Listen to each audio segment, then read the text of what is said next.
ngasi numidanguram phongkiba kanglipakki maira pausena phongli February ki kunipanda assembly Mifam Pangthoknaba cabinet Mifam na Warep Loukhre tha mapan helaklaba lamdam asida thokliba kanglup anigi sathiraba irang asi loisinaba state assembly Mifam kauduna Warep ya lauduna Bharat laingakta taksilu haina Manipur miyamna lauduna lakliba serek asida lakliba February ki tang kunipanda state assembly Mifam hauragani haina ngasi chief minister gi secretariat ta pangthokiba cabinet Mifam na Warep Loukhre hairi ngasi pangthokiba cabinet Mifam aduda tongan ba agenda kaya amasu khanakibaga loinana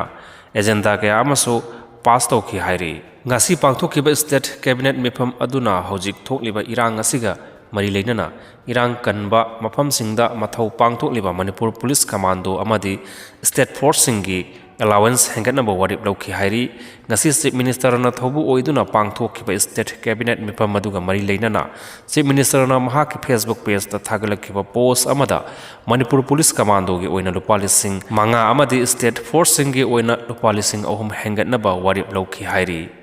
Amorom the chief minister na thobu oiduna tongan ba lenga ki loisang singi makok thongba official sing yauna Mifam amaso ngasi pangthoktuna lebaki yaifa thaurangi thabak sing paikhanabagi matangda kupna khanaki hairi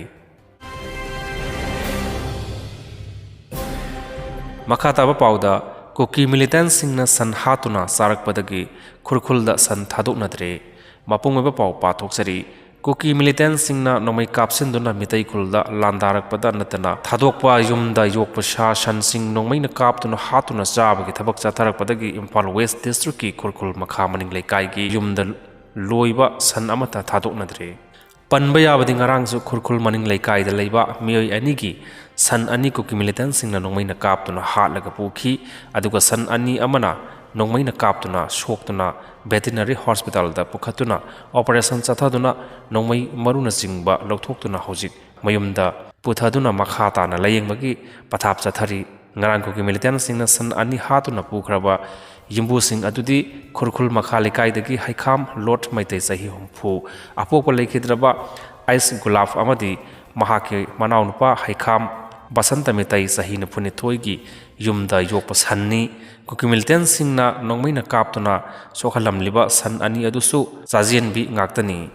koki militant singna khurkhul chingjau pokpi umang asidagi nungthilgi matamda kumtharaklaga lobukta sajik chaduna leiba san singbu nongmaina kaptuna hatpagi thabak asi chatharakpani hairi